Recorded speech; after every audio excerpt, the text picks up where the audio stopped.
Looks like everyone's here. Thank you, Don, and good evening, everyone. It's 6 p.m. on May 10th, and I'd like to call a meeting of the Town Council to order. If we could please take a moment of silence to reflect on all those affected by the situation in Ukraine, some of whom have paid the ultimate sacrifice.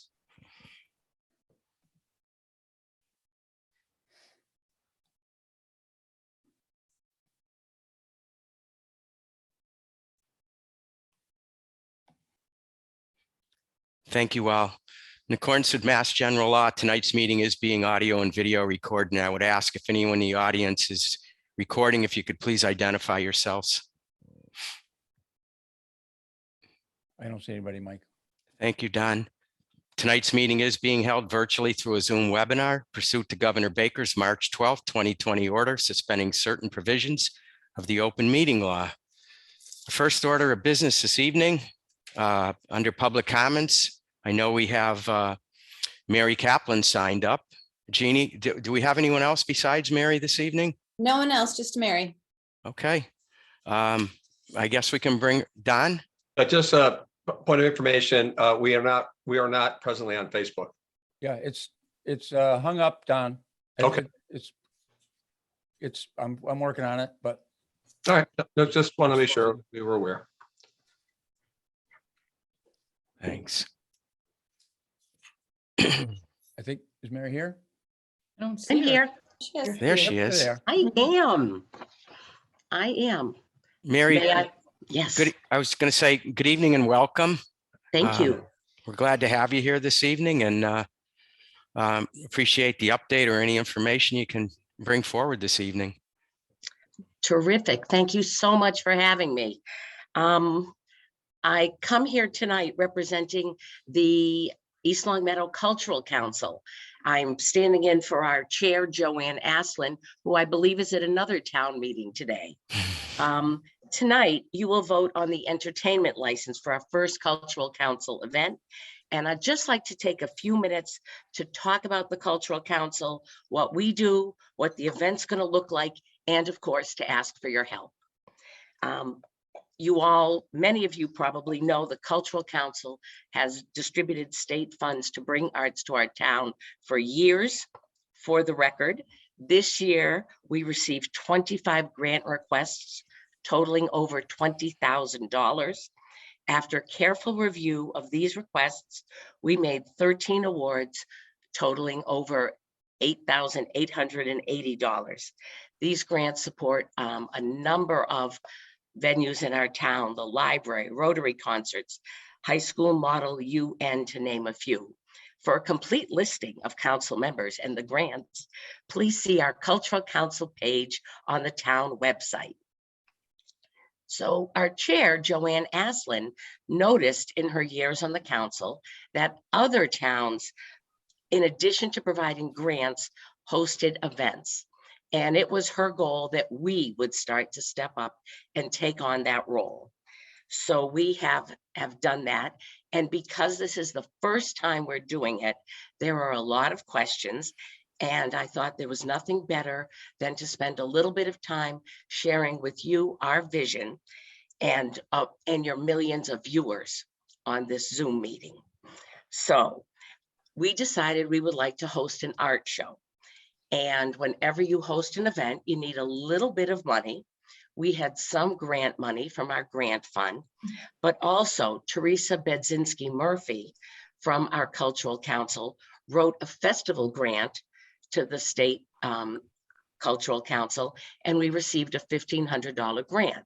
So we get a little extra, which is very nice.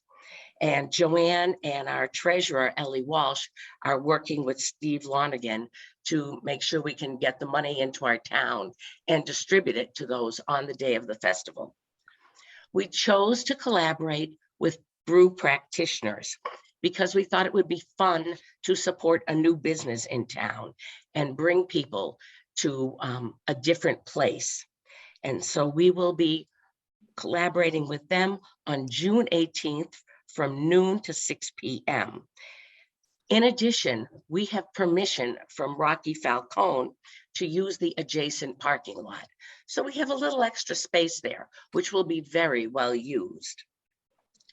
Entertainment, which is part of the license you're looking at today, will be on the patio of brew practitioners. We have booked Donnie Dark Pop and Maki Jean Spear, followed by Richie Mitnick and Joe Samery, something for every age group. In the parking lot, directly adjacent to brew practitioners, 9 to 12 artists will exhibit their work. In addition to those artists, we're working with the superintendent of schools and the high school art teachers to have a small number of emerging artists, teens, who will also be exhibiting. And naturally, there'll be a kids tent named, or a kids area, Little Monet, for coloring and face painting. We have 3 food trucks who have committed to the event: Jeannie's Weenies, All Events Concessions, and Frosted Events. And they tell us they've completed the necessary paperwork with the town health department. And naturally, brew practitioners will be doing their part. On that day, there are some other great things happening in East Long Meadow. This is the celebration of the Historical Commission's 50th anniversary. So the commission is opening their museum and the library is opening the history room on that day. Also, Norcross House is having a craft fair.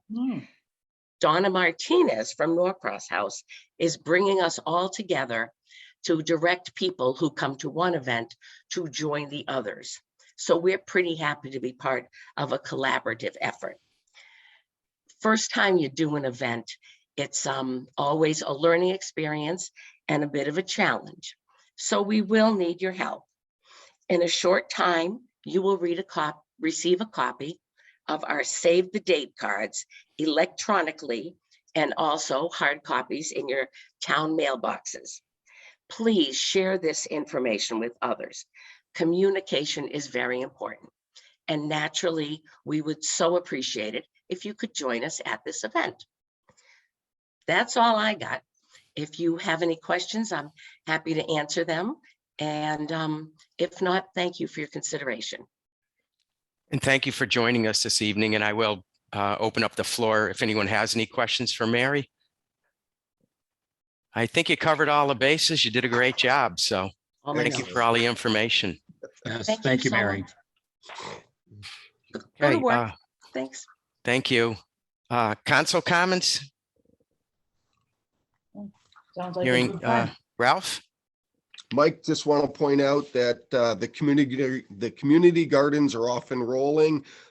Everything has been rototilled and the gardeners are all set to get going, and you should see some planting up there pretty quick. It seems as though everyone was excited to get it done a little earlier this year. So just another community event that's going on. The rec department's doing a great job setting everything up, and we greatly appreciate it. Well, let's hope the weather continues improving as it has, and certainly makes preparing for these events a little bit easier. Mary, do you have a report for us this evening? Thank you. The report tonight is brief. As you know, we've really been up to our eyeballs in budget preparation over the last 6 to 8 weeks. So there's not a lot for me personally to report on beyond that, but I'll do my best to tell you what's going on. The comprehensive plan, by the way, that was sent to you by email is also now on the town website. It's been updated to reflect the fiscal 23 submissions and the long-term plan beyond fiscal 23. The Community Preservation Committee met on Thursday night and voted to approve funding for the design, engineering, and permitting phase of Heritage Park. And that matter is before you tonight, I believe, for a vote. And I'm very pleased that the committee saw it to be a valid use of their funds, $495,000 to get that Heritage Park project started. In that vein, Donna Prather and Bailey Mitchell, as well as Karen Korpinen and Steve Lonergan, attended a park grant training webinar that was held last week on May 4th. I understand that it was quite informative, and the grant cycle, once it opens, we'll be able to file for a $400,000 grant, which hopefully will be able to be used, if not for heritage, but for other park development around town. So it's good that we're able to get in the queue for those funds now. I'm pleased about that as well. I also want to publicly thank Erin Crushell and the members of the staff at the Health Department, Tammy, Liz, Alex, and Renee, as well as Donna Prather's staff and the DPW people who helped to make that Earth Day event on Saturday, the 23rd, a very successful event for the second year in a row. They also had over 150 members of the community register to assist in the cleanup, which is remarkable. It was a beautiful Saturday, as I recall. And so I wanted to publicly thank Erin. She does a great job with her fundraising for this event, and with the energy she brings to the task. It's really remarkable. So we owe her a debt of gratitude. Yesterday, we spent some time interviewing library candidates for the director of the library position. So I'd like to publicly thank Cindy McNaught, David Boucher, and Melanie, who is a former trustee of the library and a former member of the Friends Board. So we had a group that was, had developed their own library skills in the form of Cindy McNaught, for sure. She'd been a librarian for over 40 years. And David's the chair of the committee. Cindy's the co-chair of the trustees. Joan Iwanicki conducted the interview and I attended. And so we were very pleased with the candidates and their interviews. And I understand that Joan was going to be making an offer today to the person that we all thought was our choice. So hopefully we'll have a new library director in the very near future. The next item is just reappointments to committees. I'm very happy that it seems like a year ago we were desperate to find people to serve on these committees, and now we're getting a lot of people expressing interest not only in being reappointed, but in becoming new members of various committees. Tonight, Rebecca Torsha has reapplied for appointment on the Board of Health. Pete Punderson would like to be reappointed to the Planning Board. I've checked with the chair of both of those boards, and they're highly recommended for reappointment, and they have my confidence as well. I also have nominated Michael Lynch for the Board of Public Works. Bruce Fenney and I met with Mike a couple of weeks ago now. He brings a great deal of financial skill and capital planning to the table. He's currently the CFO at the Soldiers Home in Holyoke. And he worked for the city of Springfield for a while, shortly after the tornado came through in the disaster recovery unit. So he's got a wealth of information and skill and experience on capital planning. So I hope you'll favorably view his application. In addition to those three individuals, Dan Plotkin has asked to, as has Francis Dean, asked to be reappointed to the Zoning Board of Appeals. Jim Channing wants to be reappointed as an associate member of that board. Ken Hancock has offered to reapply to the Historical Commission. And Kevin McLaughlin wants to continue service on the Recreation Board. So I'm very pleased, as I said, that we have so much interest in continuing in these volunteer venues, because without them, a lot of the activities, obviously, that the town wants to see and continue would not be happening. So last on my list in reporting tonight is just that you've received a notice with my report. It's a notice from Westcom about a desire to a notice of intent to borrow. This is a procedural follow-up. Last month, I think it was last month's meeting where you allowed me to sign off on the new district agreement. These are pro forma details that the bond council is requiring that we do. So now that we have a clean district agreement, now they had to reissue this notice of intent to borrow, which you actually had before you several months ago prior to us cleaning up the district agreement. So you don't have to take any action with that unless you disapprove of the intention to borrow. So it's really just an information item unless you have an objection. And that's all I have for tonight. Thank you. All right. Thank you, Mary. We appreciate it. We do have 3 sets of minutes to approve this evening, so we'll start with a motion to approve the April 5th special meeting minutes. I make a motion to approve the April 5th, 2022 special meeting minutes. I second the motion. Okay, a motion and a second. Further discussion? Hearing and seeing none, we'll roll call vote, starting at the top with Don, Yes. Sid, Yes. Kathy, Yes. Marilyn, Yes. Ralph, Yes. Connor, Yes. and I'm a yes as well. Next, motion to approve the April 12th open session minutes. I motion to approve April 12, 2022 open session minutes. Second. A motion and a second. Any discussion regarding these minutes? Hearing and seeing none. Connor, Yes. Sid, Yes. Kathy, Yes. Marilyn, Yes. I'm a yes. Don, Yes. and Ralph. Yes.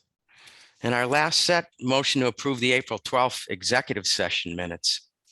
I move to approve the April 12th, 2022 executive session minutes. Second. Discussion? We'll start with a roll call. Connor, Yes. Ralph, Yes. Kathy, Yes. Sid, Yes. Don, Yes. and I'm a yes. Thank you all. Mike, I'm a yes too. Oh, that's the luxury of these Zoom meetings. Sorry, Marilyn. That's okay. So we have a 7 across the board on all 3 sets of minutes. Just looking here. So I'm showing 6:17. And we do have a public hearing scheduled for this evening. This public hearing is to address a petition filed by Justin McCarthy for a proposed charter amendment. The council here this evening, I'm Mike Kane, followed to my right is Don Anderson, Sid Starks, Kathy Hill, Marilyn Richards, Ralph Page, and Connor O'Shea. Jeannie, could you read the legal notice into the record, please? Sure. The East Long Meadow Town Council will hold a public hearing on Tuesday, May 10, 2022 at 6:15 PM via Zoom webinar to address a petition filed by Justin R. McCarthy for a proposed charter amendment pursuant to General Law, Chapter 43B, Section 10B, for 1, Board of Health members to be elected rather than appointed, and 2, making the Board of Health subject to, quote, citizen relief mechanisms, end quote, in Article 8 of the town's charter. Information and documents relating to this petition are on file with the town clerk and available for review by the public on the town's website. For the council, Jean R. Quaglitti, Town Clerk, Clerk of the Council. Thank you, Jeannie. You're welcome. Let me just clean this up. Okay, I'm sure Justin's in the audience here. And I'm assuming he's under a panelist, Don. And if we could we please bring Justin into the meeting? I just did, Mike. Thank you.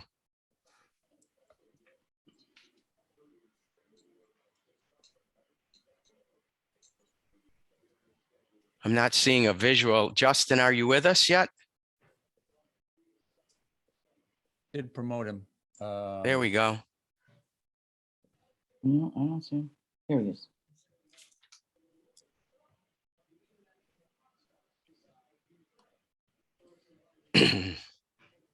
Can you hear me? Okay. Justin, we just made contact. We don't have you visually, but All right, can- hang on. Yeah. Here I am. Okay. there you are. Um, So obviously Justin's the applicant here and he'll present the reasons and rationale for the opposed amendment. Go ahead. I got booted out for the past 30 seconds or so. So Is the floor mine? It is.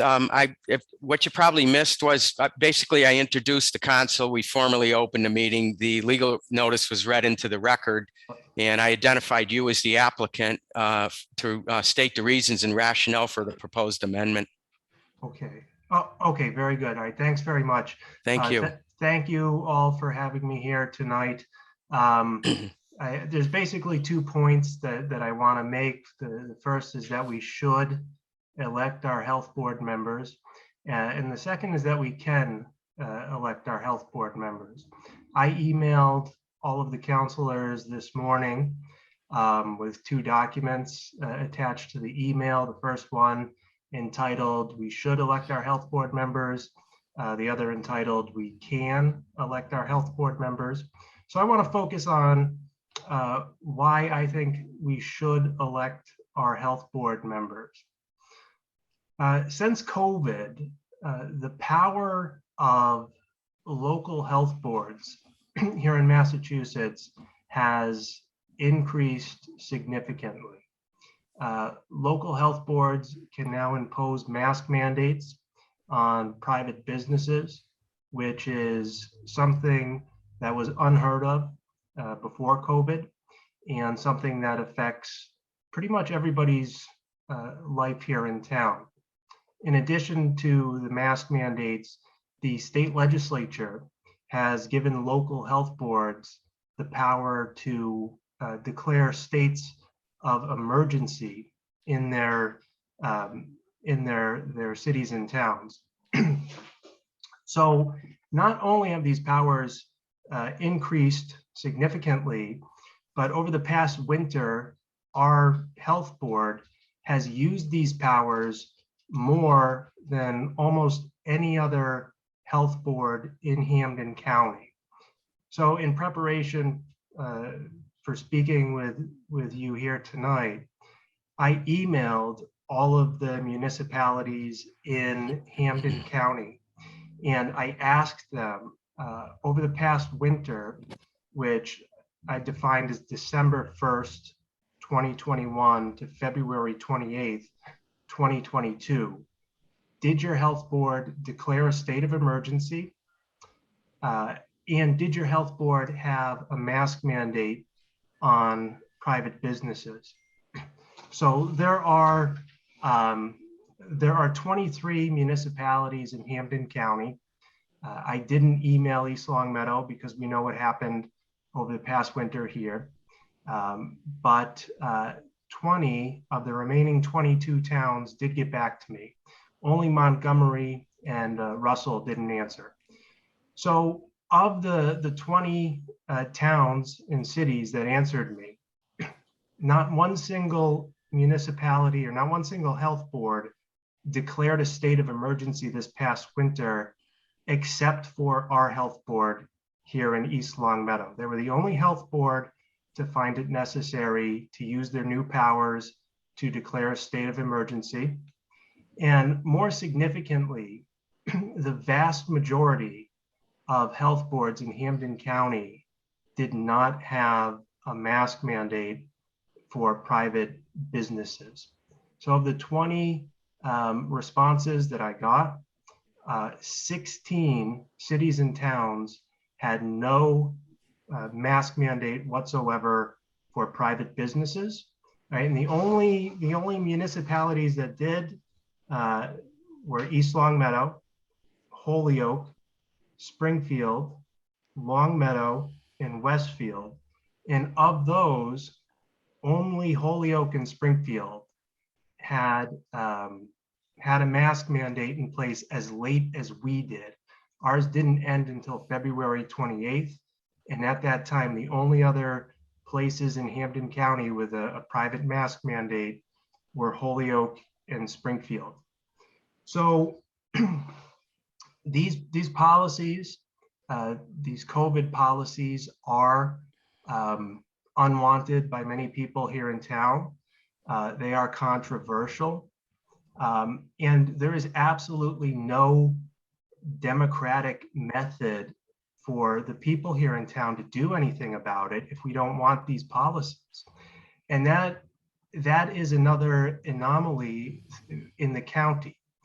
Okay, so we have probably, or we do have the least democratic method for selecting our health board members.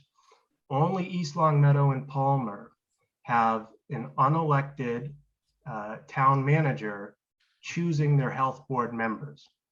Every other city and town either directly elects their health board members, or they elect a mayor, or they elect a city council, and the elected mayor and the elected city council then appoint the health board members. So here we have very, very strict COVID policies from our health board, and we have the least democratic health board in the county, and it's completely unfair. I think most of us realize that COVID could come back, and if it does, we're going to be right back to where we started with all of these policies and the masks and whatnot.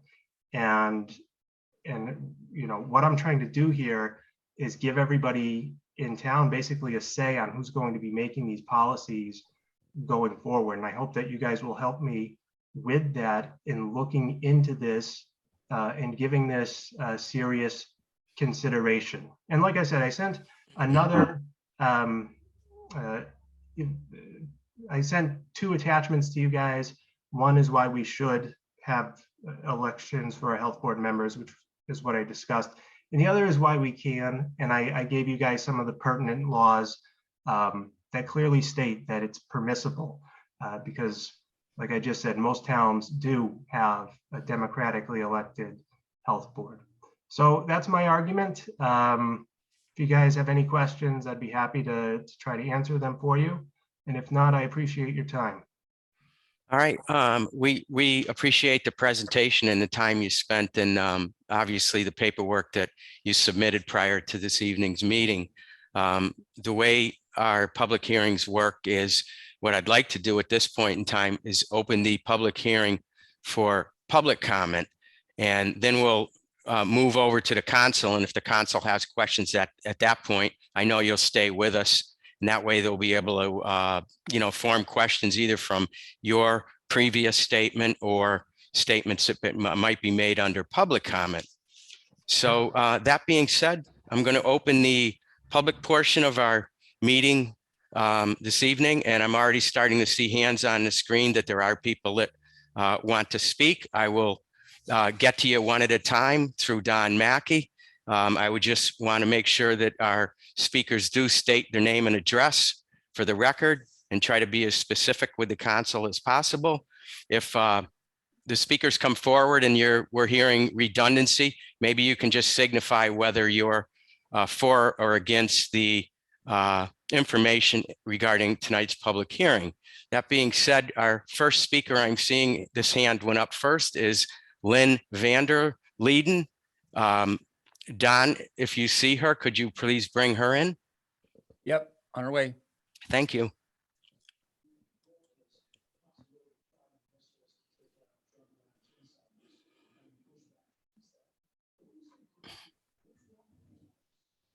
Hi, Lynn. Hi, how are you? I'm Lynn Vander Leeden. I'm on 34 Thompson Street in East Long Meadow. Thank you so much for giving me the opportunity to speak tonight. I just wanted to voice my opinion that I do support the changing of the health board to an elected body tonight. And I thank you so much for your time, everybody. Thank you, Lynn. Don, next name on our list is Rebecca. There is no last name. On.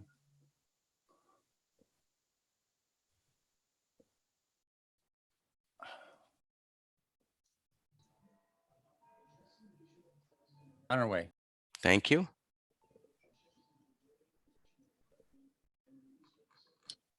Hi there, Rebecca Cobo, 7 Jennifer Lane.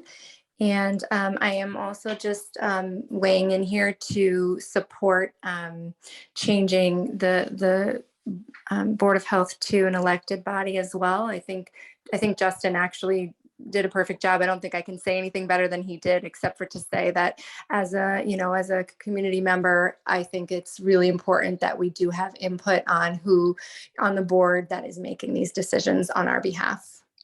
Thank you very much. And thank you for your time and joining us this evening. Don, the next name I'm seeing is Phil Abair.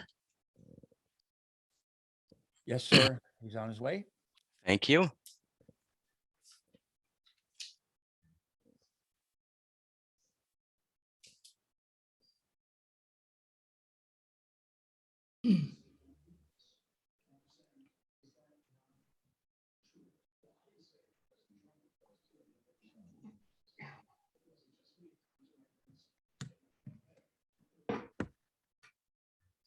Thank you for having me. Hi, Phil. Hi, Mike. I'd just like to make a few comments on the petition that's being presented tonight. I do not believe it would benefit the town to change the charter on this particular item.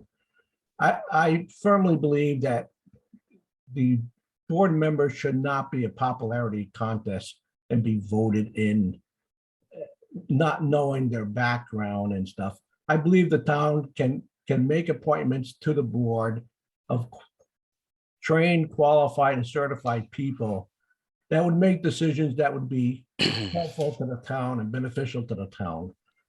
I understand the petitioners complain about the mask and all that, but I firmly believe that what I would like to have is a board members that could interpret and dissect medical studies and present the information in plain English to the townspeople, and let the townspeople go back to their medical doctors and seek their guidance on how to proceed with their own particular situations.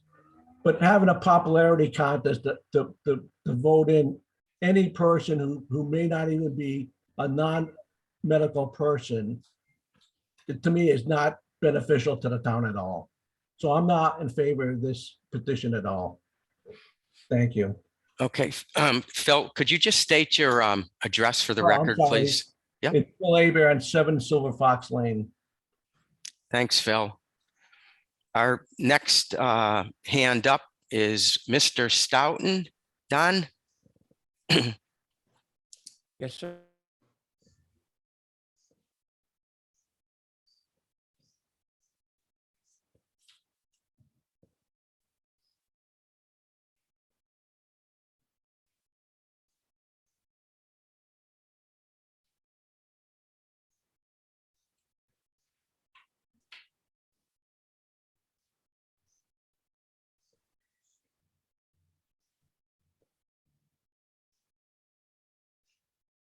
Can you hear me all right? Just came in loud and clear. Okay, very good. My name is Samuel Stoughton. I live at 41 Redstone Drive. I am very much in favor of this thoughtful proposition to the town. I think that having this as an elected position for people to scrutinize those candidates, I think would be a wonderful thing. I disagree that it would be a popularity contest because I trust the intelligence of our town to actually do their research and elect very good people for this. I think that it becomes a powerful thing, and we're talking about mask mandates right now, but the health board covers many other things. And so today it might be a mask mandate, tomorrow it might be something else. So I think that we need to have an elected position and some sort of recourse if the town disagrees with the mandates that are being placed, for them to be able to say no, for them to have expiration dates on these actions so that it doesn't go on indefinitely. So I am in favor of Justin's proposition for the town, and I think we need a little bit of a change there. Thank you. All right, thank you for joining us this evening. Don, our next speaker on my list is identified as Motorola One. Yes, I see that, Mike. And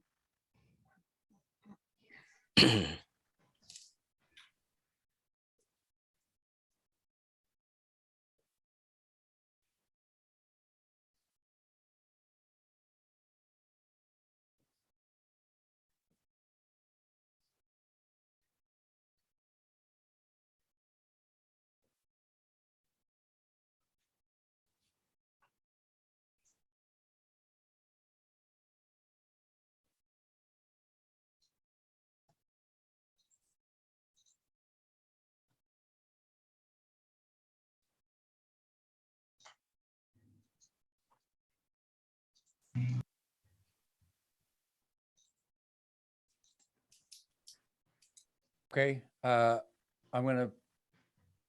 see Mr. Kaplan is next on the list, Yes. and if the other.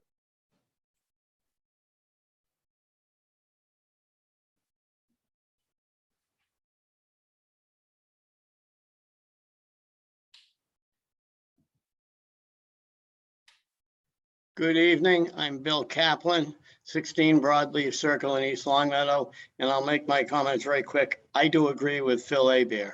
I think the appointment would be much better in that there can be proper interviewing done from those that would be choosing the health department members and finding qualified people, because we all know, and we've got some wonderful town councils now. The thing is, when people put out their information, their push pieces and so on, they always put in the points they want. And I think we really need to verify the qualifications of these folks. So I think what we have now is a pretty good system.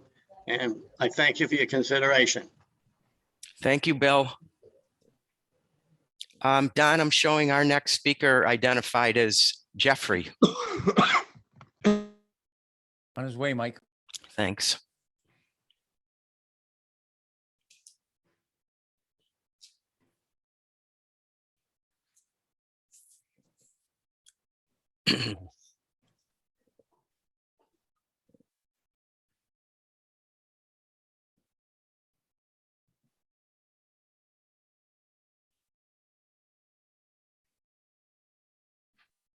Can you hear me okay? I can, Jeff. If you could kindly state your address for the record, that would be helpful. Jeff Wadsworth, 45 Knollwood Drive. First of all, I'd like to thank Justin for his time and effort putting into the research. I, for one, fully am aware of what it takes to do this kind of research. And I fully support this this amendment to the charter.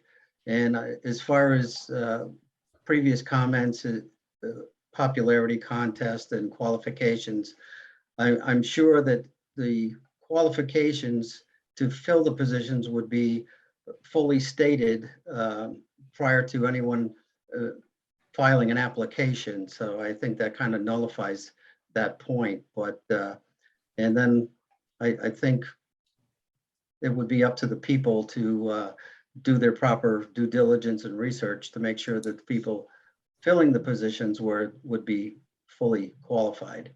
And I for one, support Justin in this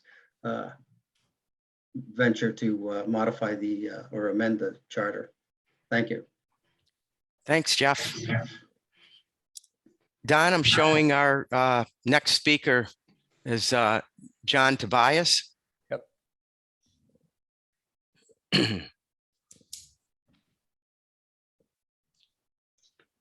Okay. Thank you.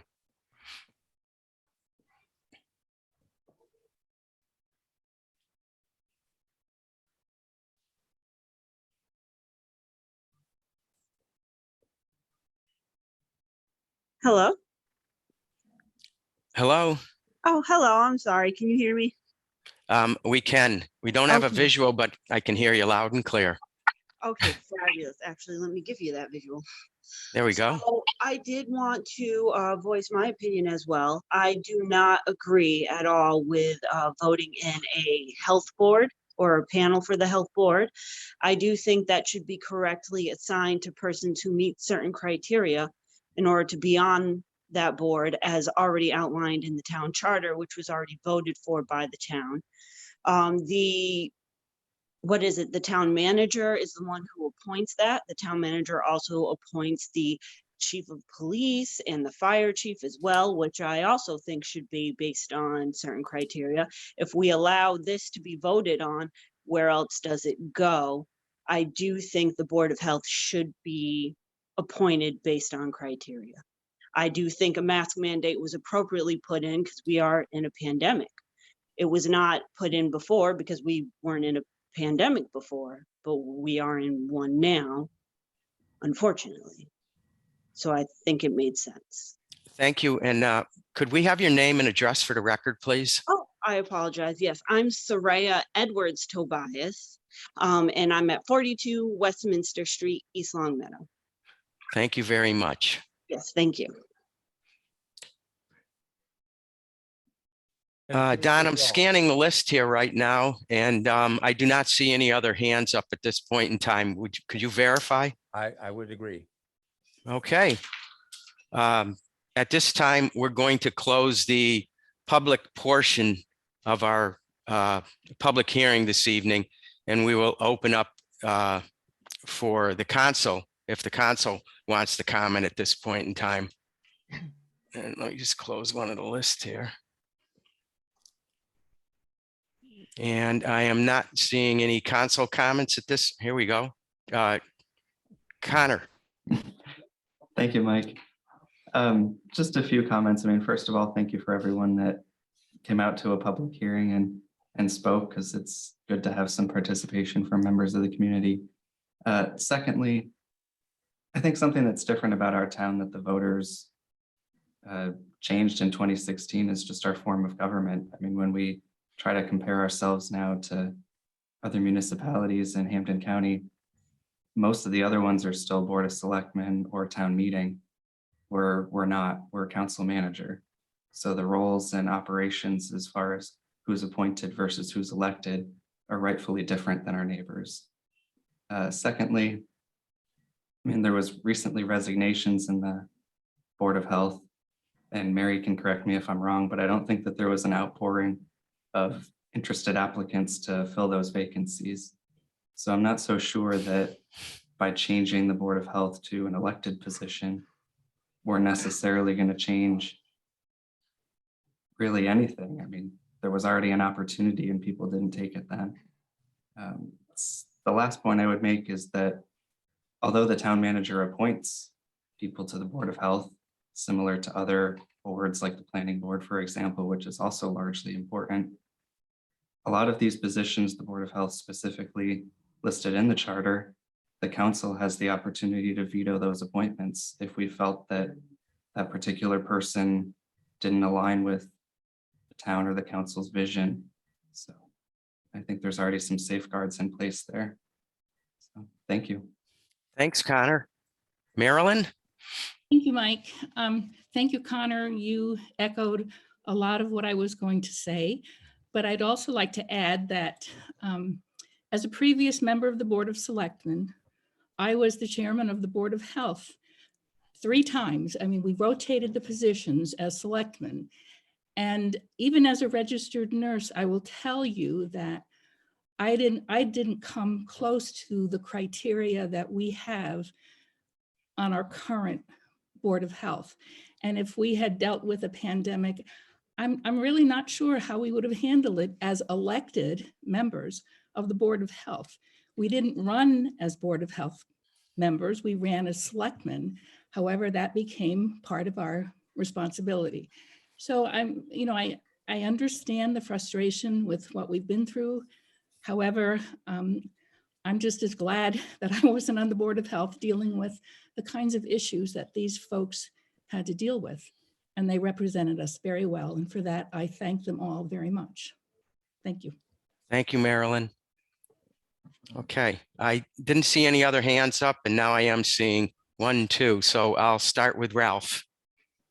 So Mike, as most of the counselors know, I was an elected member to the original Charter Commission, who spent over a year going through and helping set up our charter, which was voted on. At that time, we decided to make the Board of Health appointed by the town manager. Then more recently, we just did our 5-year review, of which I was appointed to the commission to look at the charter, to review it.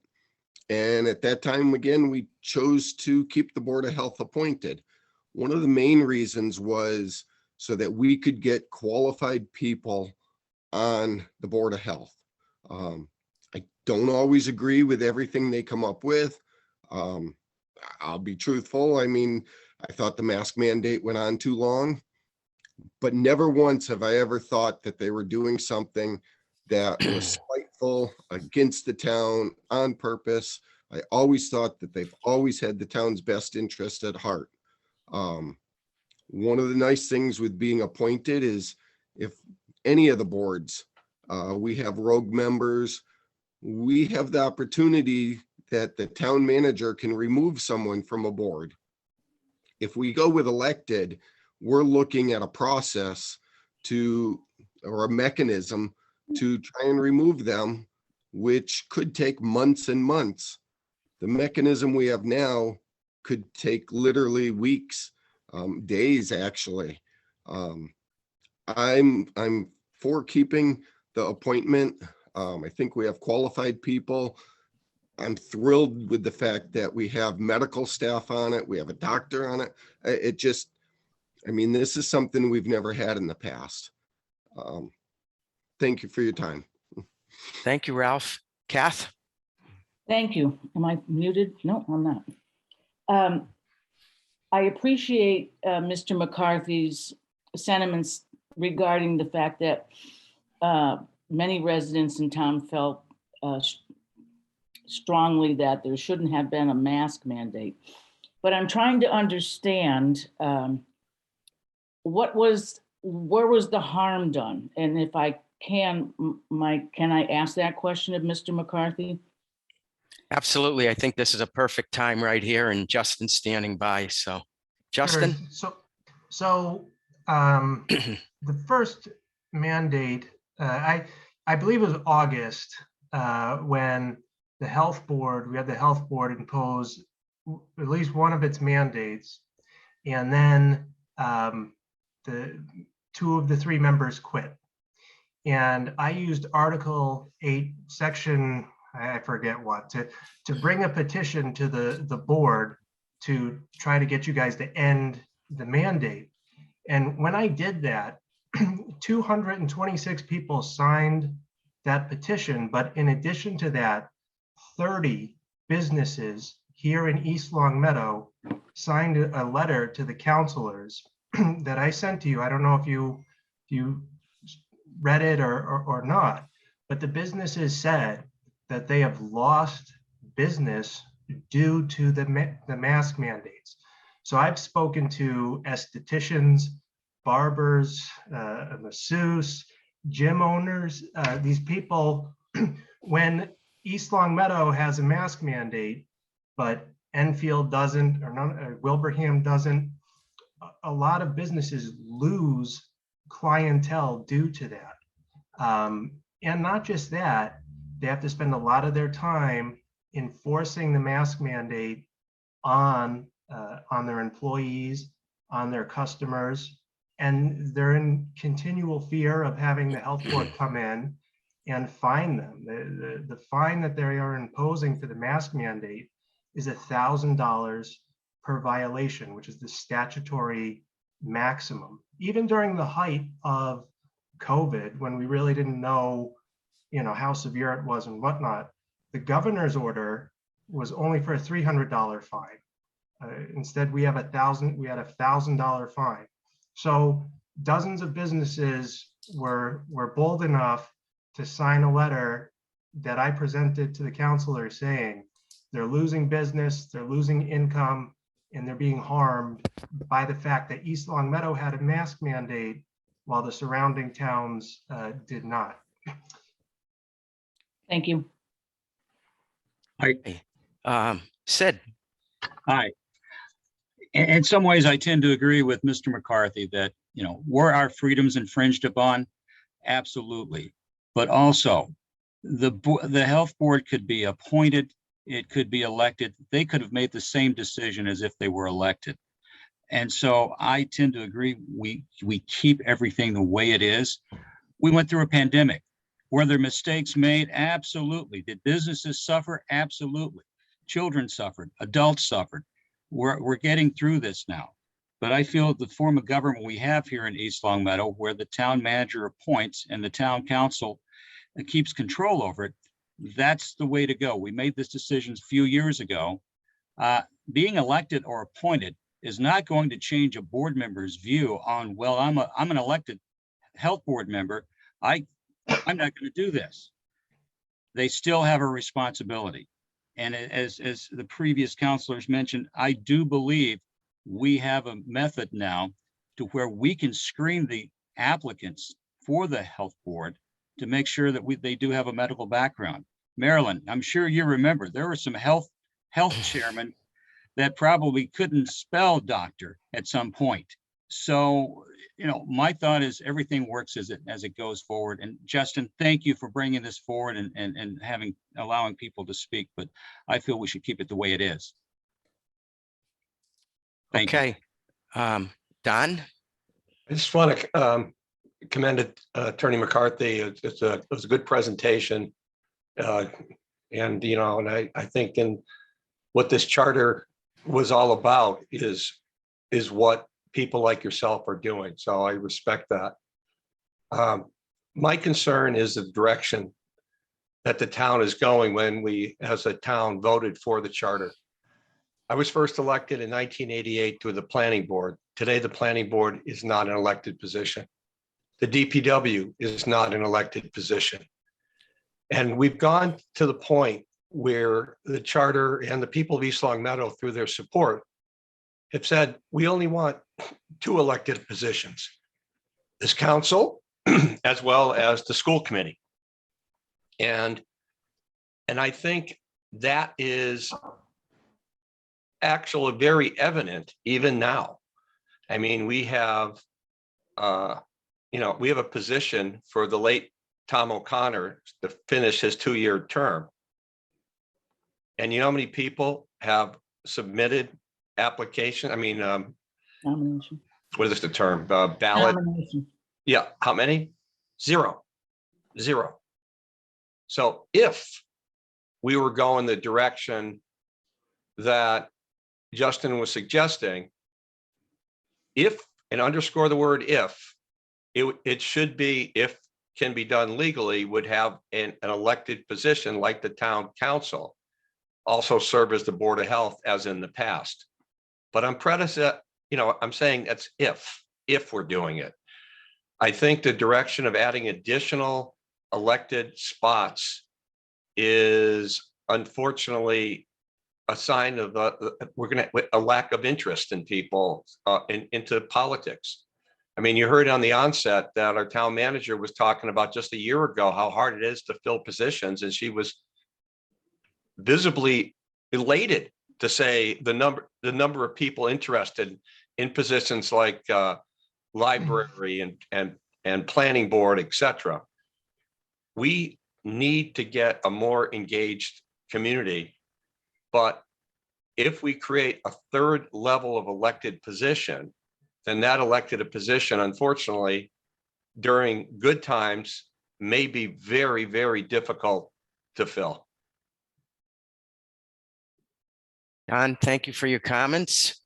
If there are no additional council comments at this point, and I'm not seeing any hands up, we're going to close the public hearing, and I'd like to do that with a roll call vote.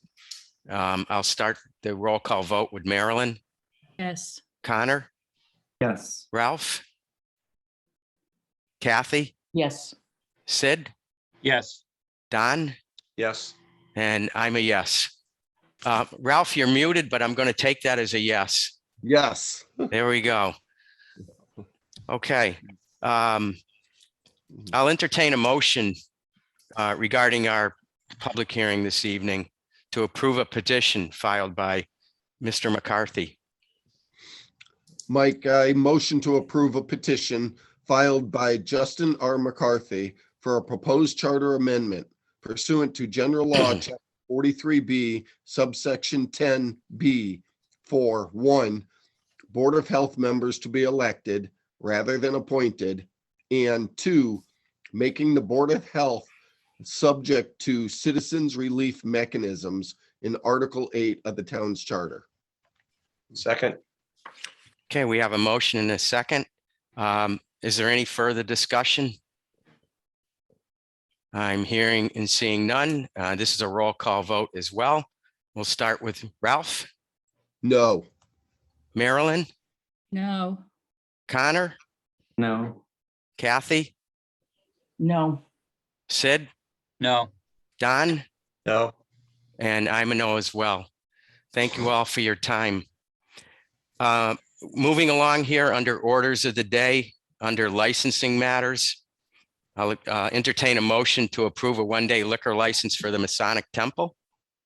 I move to approve a one-day liquor license for the Masonic Temple, 43 Chestnut Street, for a wedding and wedding reception on May 20th, 2022, from 6:00 p.m. to 12:00 a.m. Okay. Second, I'm Thank, sorry. thank you, Marilyn. So we have a motion and a second. Any discussion regarding this license? I'm hearing and seeing none. This is a roll call vote as well. Marilyn, Yes. Connor, Yes. Ralph, Yes. Kathy, Yes. Sid, Yes. Don, Yes. and I'm a yes as well. Second motion to approve a one-day liquor license for St. Paul. Mr. President, I move to approve a one-day liquor license for St. Paul the Apostle Church, 235 Dwight Road, for a birthday celebration on May 29th, 2022, from 3 p.m. to 10 p.m. Okay, That's me. I'm sorry. Second. okay, a motion and a second. And Marilyn? Just a quick question about this application and the one that's coming next. On the application under where you identify who's serving the alcohol and you also identify the tip server certification number, it says, see attached list of servers. I just want to document if we have such a list. Jeannie? Yes, this applicant is a frequent flyer for these one-day liquor licenses, and we do have a file in the office with the names and the certifications of the servers. Thank you. That's all I wanted to know. Okay, You're welcome. thanks, Jeannie. Thanks, Marilyn. Any further discussion? I'm hearing and seeing none. Marilyn, Yes. Connor, Yes. Ralph, Yes. Kathy, Yes. Sid, Yes. Don, Yes. and I'm a yes. Next motion is, as Marilyn mentioned, motion to approve a one-day liquor license for St. Paul's again. Just clarifying here. Obviously, this one's on a different date and time. This is for June 12th. So motion, please. Motion to approve a one-day liquor license for St. Paul the Apostle Church, 235 Dwight Road, for a graduation celebration on June 12th, 2022, from 3:00 p.m. to 10:00 p.m. Second.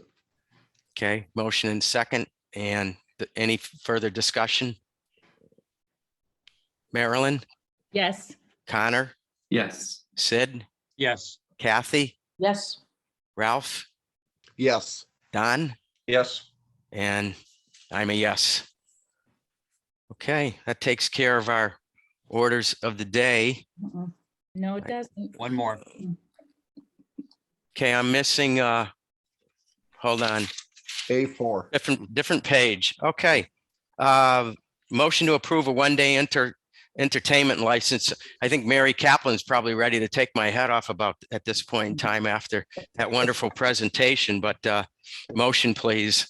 I motion to approve a one-day entertainment license for Cultural Council's Arts and Brew Festival at Brew Practitioners, 45 Baldwin Street, on June 18, 2022, from 12 noon to 6 p.m., with the fee waived as requested.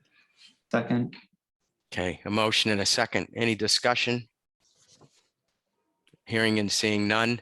Marilyn, Yes. Connor, Yes. Ralph, Yes. Kathy, Yes. Sid, Yes. Don, Yes. and I'm a yes. Moving on to financial matters under B1. Stand by here for 1 minute. Inundated with paper. So this evening, entertaining a motion to approve the appropriation of the Community Preservation Act that Mary spoke of in her manager's report. I move to approve the appropriation of Community Preservation Act funds of $495,075 for the redesign of Heritage Park, $95,075 from the open space account, and $400,000 from the undesignated funds account. Second. Thanks for the motion and the second. Any further discussion or any discussion? Marilyn? Yes, question, please. I was not able to catch this meeting on LCAT. I'm not sure if it was actually recorded.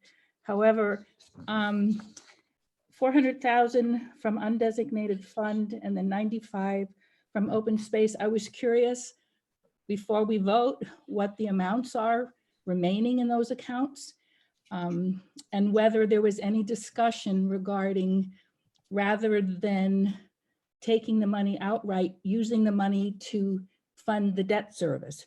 And I'm not saying I favor one or the other. I just wanted to know if there was a discussion regarding whether they consider debt service over just taking the money out of the bank. I'm sure Mary or Steve were part of that. And either one of you have a preference to help Marilyn? Mary? Hear you. Mike, John Torsch is in the audience and he's got his hand up. Okay. I just saw Mary come off mute. Mary, were you mentioning John's in the audience here? Yes, I did say that, but also I don't think the meeting was broadcast because I tried to watch it and couldn't. Mm-hmm. So I think John would be in a better position to answer those questions. And I do have an updated balance sheet. I don't know if Steve has that too, but it's showing $1.9 million in the total fund balance, $1,926,787. Is that money, that doesn't reflect the 500 that's being, or the 400 that's being requested to come out of that, that's still in that one fund, right? Yes, it does not account for the subtraction for this money. Okay, thank you. Okay. Don, thank you for bringing Jonathan in. Jonathan, I'm sure you can hear me. Yes. And maybe you can elaborate on Marilyn's question. Sure. So what we had largely based it upon. So currently, and Steve, correct me if I'm wrong, I believe there's about 127 or 117,000 in the open space and recreation. So we decided we wanted to take some funds first out of that account, as this is obviously mainly a open space. This is an open space and recreation type project. And then largely the committee felt, and I apologize that it wasn't recorded. I'm going to work on future meetings being coordinated to make sure that they are recorded in some type of fashion. But that was so the 400,000, we felt that, we had discussed the possibility of bonding, but we feel that, the reserves in the undesignated account are, I believe, healthy enough for this project to use it in whole right now. We have a fairly low amount that we're paying for bonds annually as it is. And we're also seeing a fairly sizable rise in the overall revenue, both from the state trust fund as well as the amount that we receive at the local level through property taxes with the rise, not just here, but pretty much everywhere in the rise of the cost of housing. So that's pretty much where we arrived at it. It's possible that, future, I think, at this point, future projects might be under consideration more strongly for bonding, but we felt that, we were comfortable with where the balance would be if this project is approved tonight. Thank you very much, John. Thank you, John. Ralph? So, Jonathan, I've got a question. Typically, there's two funding cycles that the CPC does, a spring and a fall. Is this the only application for funding that you're going to be bringing forwards to us? Are there other projects that you guys have approved that you're still looking to bring forwards? What are we looking at as a whole? And what are we looking at for funding if there's multiple projects? So there are currently 4 applications total. The one that's before you guys this evening. There's another one that was approved also at our meeting on Thursday. I felt that I needed to get a little bit more organization to be able to present it to you. So that will probably be at some point, I would imagine perhaps in the next few weeks, but I wanted to coordinate with the applicant. Whereas I felt much more confident in being able to present this this evening with that small amount of turnaround time. And then we have 2 other applications that we also discussed. We did not have an opportunity to discuss them in a kind of more substantial way as we did with the other 2. So those will be all the three remaining ones, or I should say, I'm sorry, the 2 remaining ones will be discussed at our June CPC meeting. So these are 4 bigger applications that we've had in the past. 4 kind of unique applications. So we're going to be going through those and considering them. I don't know where the rest of the committee stands, but I feel even if this project is approved this evening, good about our financial position, because and Steve, correct me if I'm wrong, I know I think we may be receiving more funds from the state. I'm not sure if they've already been received yet, so I don't think the totals currently reflect that, where exactly we were at with the most recent tax filings. Can you give me some type of you said there's 3 other funds. Is it another 300,000, 500,000 total? Yes, so so we have 3 applications. So the first one of them was outdoor basketball courts at the high school. That hasn't been voted on yet. That is, they are asking for approximately 103,000. There is another project, outdoor lights at the center field in the center of town. They are asking for 750,000. And the Veterans Day Memorial Project, which was recommended, it was recommended at 500,000 at our meeting on Thursday to help with that project in complete significant portions of the project.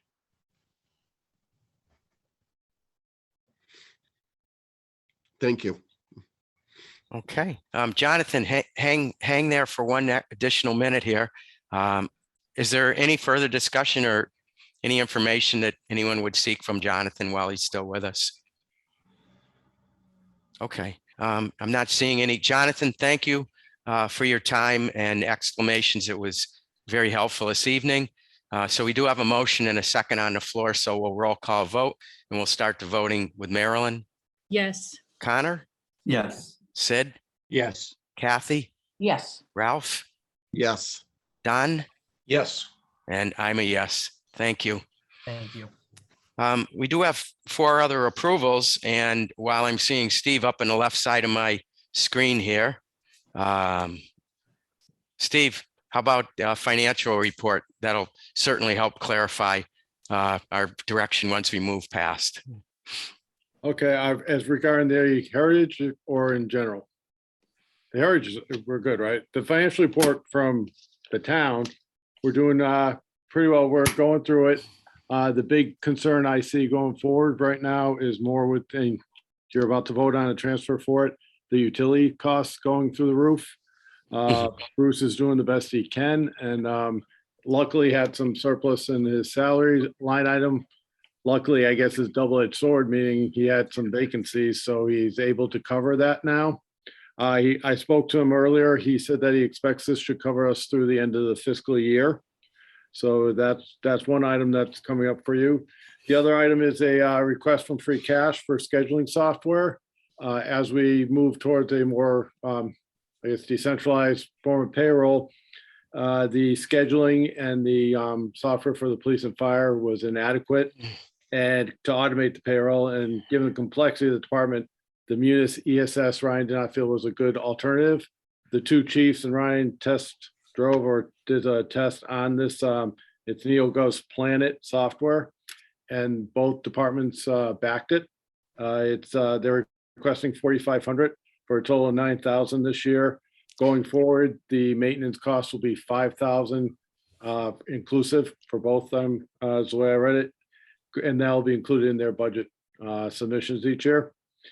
The final item is the Recreation Department, the new software, the MyRec software.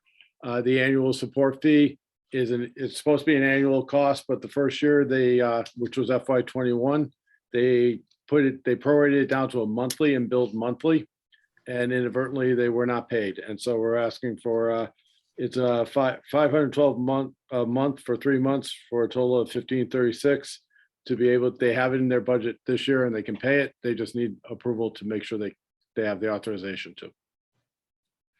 Thanks, Steve. This will certainly be helpful as we move toward, I'll ask for a motion under B2A, motion for salary operations. Mike, before we get to the motion, can I ask Steve a quick question? Sure.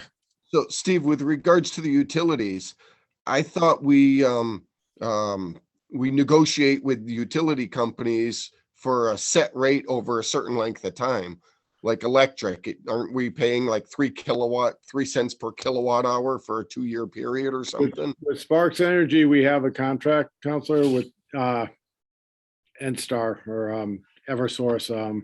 We do not, I believe those are for usage, and we can't control the usage either. The usage went up too. Well, that was going to be my next question. Is it the amount that we're using, or is it the cost per kilowatt hour? And like I said, I wasn't sure. I thought we had a set rate, and to all of a sudden see the utilities jump. Yeah, we do have I believe we have a set rate with the oil and the gas and the heating. I'm not with the electric. I don't believe on the like I said, the NSTAR that it is. I think some uses have gone up. Bruce probably would be a better answer on that. I apologize for that, but I believe they've gone up slightly, but it's out of with everything going on now, it's kind of gotten out of control, I guess. I mean, I could understand fuel and stuff like that. The cost of diesel's through the roof. Yeah. I was just hoping we were locked in to get we're better than if we didn't have the contract, I'd say. And luckily we're able to cover it without going into free cash this year. I know Bruce has budgeted more for his budget next year in utilities. Okay, thank you. All right, Ralph, while your mic's hot, how about a motion for B2A? A motion to approve the salary operations transfers totaling $119,900 for DPW utilities. I second that motion. A motion and a second. Any further discussion? Okay, we'll start with Marilyn. Yes. Connor? Yes. Sid? Yes. Kathy? Yes. Ralph? Yes. Don? Yes. And I'm a yes. Next motion under B2B, motion to approve appropriation of $4,500 from free cash. I move to approve appropriation of $4,500 from free cash for Power DMS digital market software for Power Time subscription and set up for East Long Meadow Police Department. Second. Okay, a motion and a second. Ralph? So I know Steve was about to say something. No, I got it. But my question is actually to Mary, if are we still looking at doing some type of a software? I tried what was it, ADP, to try and bring everyone in under it. Are we still looking to do that? And is this just a temporary fix for now to get us through? Is this the start of something else? Or is this just for scheduling and has nothing to do with payroll?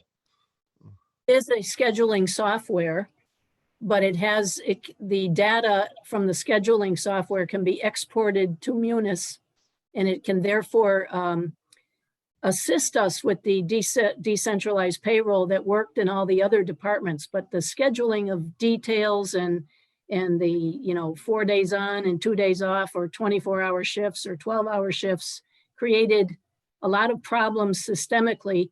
It's not a replacement for ADP, but over the last year, Ryan and Mary Race in his office, and probably with the assistance of countless others, has effectively brought the ADP style in-house. It's obviously not as sophisticated, but it helps us enormously. But police, fire, and DPW were three departments that, because of their unorthodox, I guess, schedules compared to the rest of the town offices, it was a very big dilemma to get them on the decentralized payroll. So as Steve said, Ryan and Chief Williams and Chief Morissette did look over many different software packages. This is the one that I think they all agreed upon. And I think Mike Kane is familiar with it too, and knows it's to be a good product. But the key for us, and the reason it's coming out of free cash, is that we're about to return the 100,000 from the ADP project back to the general fund. I've asked Steve to go through that whole list of finished projects that have credit balances. So there'll be almost 200,000 getting turned back. And a good chunk of that is from the ADP project. So we're trying to manage it in-house. And this is one facet of that. That's Mhm. great. Perfect. I would just add, this is a great tool. And I know the chief did, I would say probably a year's worth of research, talking with other police departments and finding out how they work through a process that we're familiar with, known as backfilling, and with this 4 on and 2 off and the rotation moving all around. It's much more challenging than your average software. And he took his time, and I'm sure he's getting it right, and it'll be a nice addition to the PD. So any other discussion? I'm not seeing any. So we'll vote with Connor. Yes. Marilyn, Yes. Ralph, Yes. Kathy, Yes. Sid, Yes. I'm a yes, and Don? Yes. Okay. Moving down the list, B2D, motion to approve the appropriation for prior year's bills regarding the rec department. Do we need B2C? We skipped one. Yeah. My B2C is showing the 4,500. For the fire department, not the police station. Yep. Oh, okay. Separate motions, B2B. Mike, one for police, one for Yeah. fire. Okay. We So want to we'll keep start- Paul Morissette happy. Okay. Well, Sid, could you take care of that for us? I certainly will, Mike. Motion to approve appropriation of $4,500 from free cash for Power DMS digital market software for power time subscription and set up for East Longmeadow Fire Department. There we And I will go. second that. Thank you for the motion and second. The discussion would be absolutely the same. Just obviously a different department. If there's no discussion, then Connor, Yes. Marilyn, Yes. Sid, Yes. Kathy, Yes. Ralph, Yes. Don, Yes. and I'm a yes. Now, B2D for the appropriation of prior year's bills. To be or not to, okay, wrong thing. Okay, I make a motion to approve appropriation of $1,536 for prior year's bills for the Recreation Department for MyRec recreation software. Second. Okay, a discussion? Not seeing any. Marilyn, Yes. Connor, Yes. Kathy, Yes. Sid, Yes. Ralph, Yes. I'm a yes. Don? Yes. That's great. Thank you. Okay, so we're moving to new business and motion to approve a street acceptance for Pondview subdivision. I move to approve the street acceptance for Pondview Drive subdivision. Second. And is there any discussion regarding this motion? I'm not, Ralph? So Mike, I'm just making sure DPW's gone through, approved everything, gone through their checklist and everything was good with it. I'm sure they have. Myself and Jeannie talked about that. I think you all saw an amended motion come across our desk prior to the meeting. Jeannie, do you want to add anything? Just that Bailey's in the audience with his hand up, so he can probably explain it much better than I. Are you looking for further Mhm. description? Then let me go to this list here for a minute. He's He's on in. his way, Mike. Okay, Actually, it'd be great to see Bailey at one of our meetings. here you go. He's, He's almost there. Hey. There we go. hi Can you guys Bailey. hear me? Hi, how are you tonight? Good. How are you all doing? Good. Good, okay. Do you want, I'm not sure if you heard the question. I'm sure he'd be happy to rephrase it, or are you okay? Yeah, I didn't hear the question. I was coming back in, so. Okay, so Bailey, I'm just making sure that the DPW went out and reviewed the street, made sure everything was up to standards, all the trees were planted, the curbs Yep. were in, got everything. Everything, DPW had their final review. They have to go through that approval before it goes to planning board for final bond release. So that's all already been done as well. Planning board also voted on both this motion and the next one for their recommendation for street approval as well. So they have recommended to the council for approval. So. And one quick question, just because I'm a past planning board member, as built plans.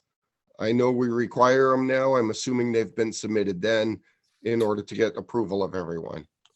I believe, I know Pondview has, And I know Jeffrey Lane did. yeah, I'm pretty sure. I just didn't want to say without double checking, but I'm pretty sure you're Yep, correct. nope, I'm positive on Jeffrey Lane. Okay, great. Just wanted to throw that out Teamwork, there. to yeah. make sure.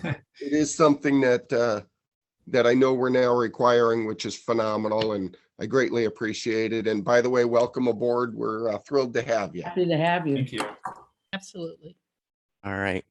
Thank you. Any other questions or discussion? Hearing and seeing, Mary? Mary, did I see your hand go up or no? I just wanted to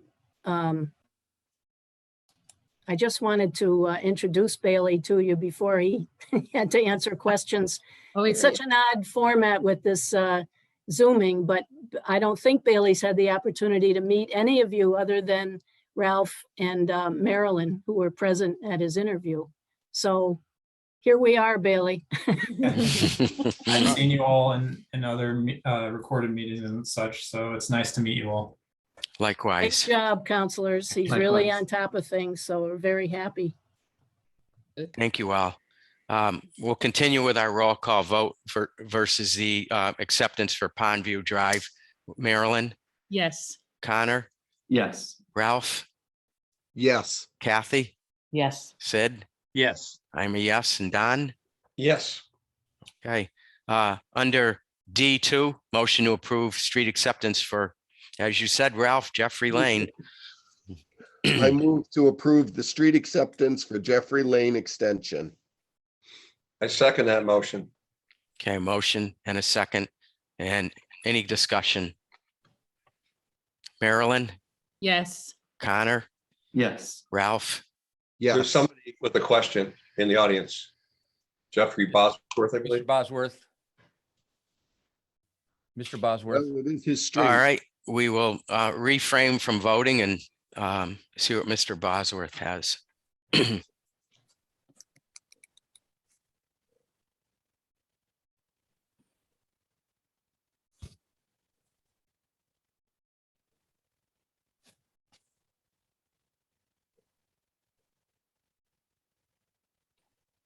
Here he is. Hi, Jeff.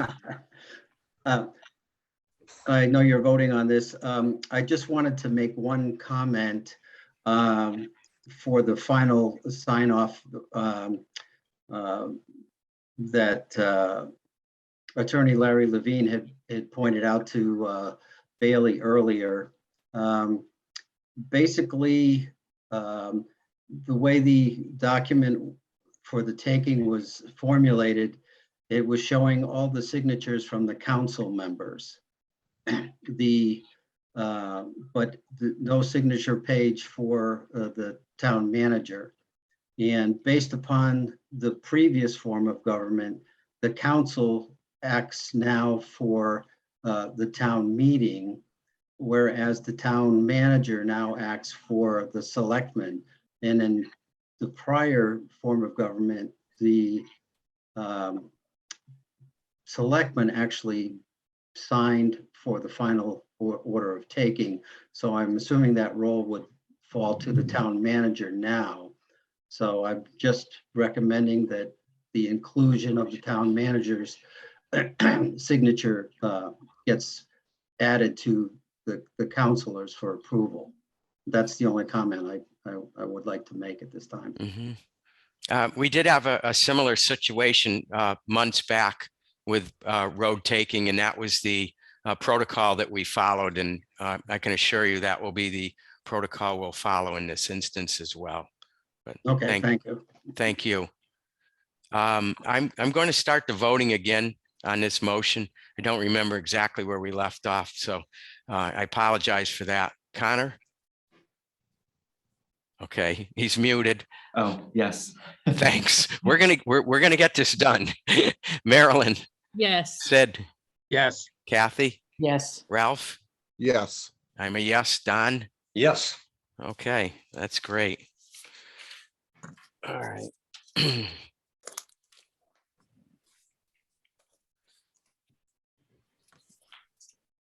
All right, I think that pretty much concludes our regular agenda. So if I'm not missing anything, and I don't believe I am, I'm going to make a motion to move into executive session to consider the purchase, exchange, lease, or value of real property.